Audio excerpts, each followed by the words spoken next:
سال 1943 تھا۔ دنیا جنگ کی لپیٹ میں تھی۔ مشرقی یورپ کے دل کے اندر گھنے جنگلوں اور پہاڑوں سے گھرے ایک بھولے بسرے گاؤں میں ولیم کارٹر نامی ایک شخص گمنامی کی زندگی گزار رہا تھا۔ ولیم ایک تربیت یافتہ ریٹائرڈ فوجی تھا اور اس چیز کی تلاش میں تھا جو جنگ اسے کبھی نہیں دے سکتی تھی، یعنی سونا۔ سونے کی تلاش میں ولیم کبھی کسی جگہ کھدائی کرتا اور کبھی کسی جگہ، لیکن کہیں سے بھی اسے سونا نہیں ملا تھا۔ ایک دن جب ولیم سونے کی تلاش میں زمین کھود رہا تھا تو اچانک اس کا بیلچہ کسی سخت چیز سے ٹکرایا۔ اس کا دل دھک دھک دھک دھک کرنے لگا۔ اس نے بیلچہ چھوڑا اور اپنے ہاتھوں سے مٹی ہٹانے لگا۔ اسے ایک پرانا صندوق مل گیا تھا۔ جیسے ہی اس نے صندوق کو کھولا تو اس کی خوشی کی انتہا نہ رہی، کیونکہ یہ صندوق سونے کے سکوں سے بھرا ہوا تھا۔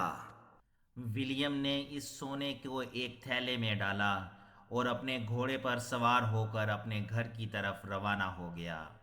وہ جانتا تھا کہ دشمن کے فوجی ہر جگہ موجود ہیں، گشت کر رہے ہیں۔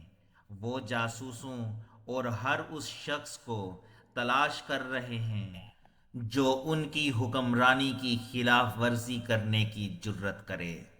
وہ پہلے بھی ان سے لڑ چکا تھا اور وہ جانتا تھا کہ اگر انہوں نے اسے پکڑ لیا تو وہ رحم نہیں کریں گے۔ کئی دنوں تک اس نے ناہموار علاقے میں گشت کیا۔ ستاروں کے نیچے جب رات کو وہ سوتا تھا تو وہ اس وقت کو سوچتا تھا جب وہ اپنے بچوں سے جا ملے گا اور اس کے بچے بھاگ کر اس سے لپٹ جائیں گے۔ وہ بہت احتیاط سے سفر کر رہا تھا، لیکن قسمت ولیم کے ساتھ نہیں تھی۔ ایک شام جب وہ ایک پرانے گودام میں آرام کرنے کے لیے رکا تو اس نے دور سے انجنوں کی گڑگڑاہٹ سنی۔ دشمن فوجی وہاں پہنچ چکے تھے۔ انہوں نے اسے ڈھونڈ لیا تھا۔ فوجیوں نے گودام پر دھاوا بول دیا۔ ولیم نے ان سے لڑنا شروع کیا۔ 3 فوجیوں کو اس نے قتل کر دیا تھا، لیکن بالآخر دشمن فوجیوں نے اسے پکڑ لیا۔ اسے مارا گیا، اسے پیٹا گیا، اس کا بیگ ضبط کر لیا گیا اور اسے گھسیٹ کر قریبی چوکی پر لے جایا گیا۔ اس کے چہرے سے خون بہہ رہا تھا، لیکن ولیم مضبوط اعصاب کا مالک تھا۔ وہ نہیں ٹوٹا۔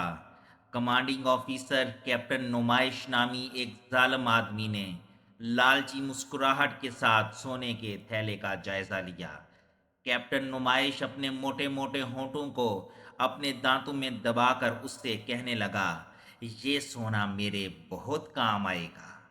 ولیم اس وقت کچھ نہیں کر سکتا تھا، لیکن اس نے دل میں ارادہ کر لیا کہ وہ کیپٹن نمائش کا سر ضرور کچلے گا۔ ایک رات ایک چھپے ہوئے بلیڈ کا استعمال کرتے ہوئے جو اس نے اپنی بیلٹ میں چھپایا تھا، اس نے تالا کھولا اور خاموشی سے دونوں محافظوں کو جو جیل کے باہر پہرا دے رہے تھے قتل کر دیا۔ اس نے اپنا سونے سے بھرا تھیلا دوبارہ حاصل کیا، ایک گارڈ سے رائفل چھینی اور لڑتے ہوئے باہر نکلا۔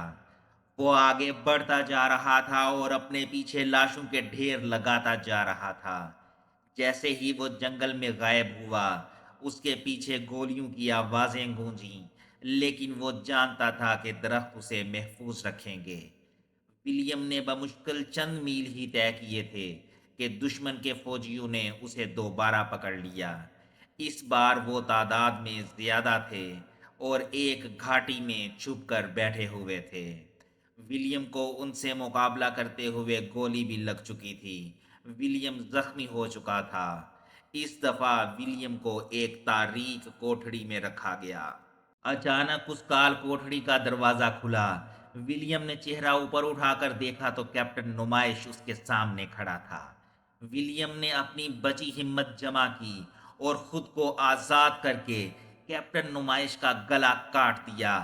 اس کی چابی لی اور بندوقوں والے کمرے سے بندوقیں اٹھا کر جیل سے باہر نکلا۔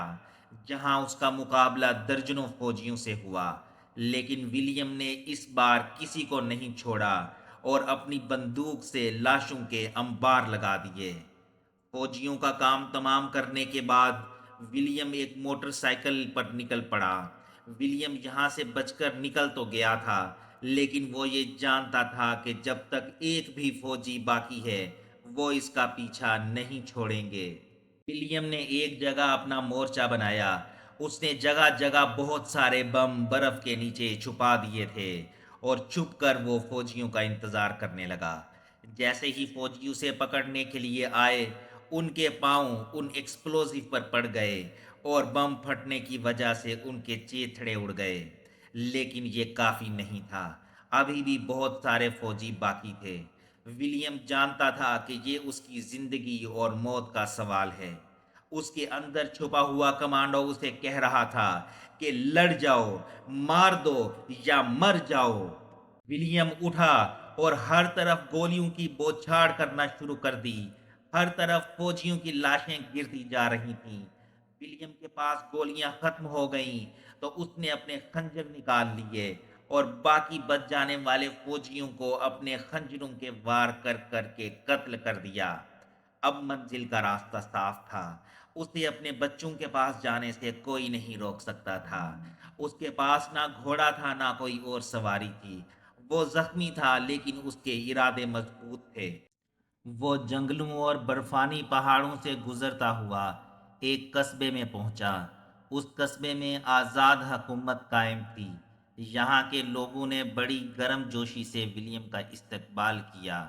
یہاں سے ولیم ریل پر سوار ہو کر سمندر کی جانب روانہ ہوا۔ اس کا دماغ مسلسل اس وقت کو سوچ رہا تھا جب وہ اپنے بچوں کے پاس پہنچے گا۔ ریل کا سفر ختم ہوا تو وہ بحری جہاز پر سوار ہو گیا۔ تیز ٹھنڈی ہوائیں اس کے چہرے کو چیر رہی تھیں، لیکن وہ اپنے بچوں سے ملنے کے لیے ایسا پرعزم تھا کہ سارا راستہ اس نے بحری جہاز پر کھڑے ہو کر طے کیا۔ بالآخر وہ وقت آ گیا جس کا اسے شدت سے انتظار تھا۔ وہ اپنے بچوں کے پاس پہنچ گیا تھا۔ جیسے ہی اس کے بچوں نے اسے دیکھا، وہ بھاگتے ہوئے آئے اور اس کے گلے لگ گئے۔ یہ وہ سکون تھا جو اسے سونا حاصل کرنے کے بعد بھی حاصل نہیں ہوا تھا۔ بچے بھی اپنے باپ کو پا کر بہت خوش تھے۔ ایک وہ دن تھا جب وہ سونے کی تلاش میں مارا مارا پھر رہا تھا، اور آج ایک یہ دن ہے جب وہ اپنے بچوں کے ساتھ سورج کے ڈوبنے کا دلکش نظارہ دیکھ رہا ہے۔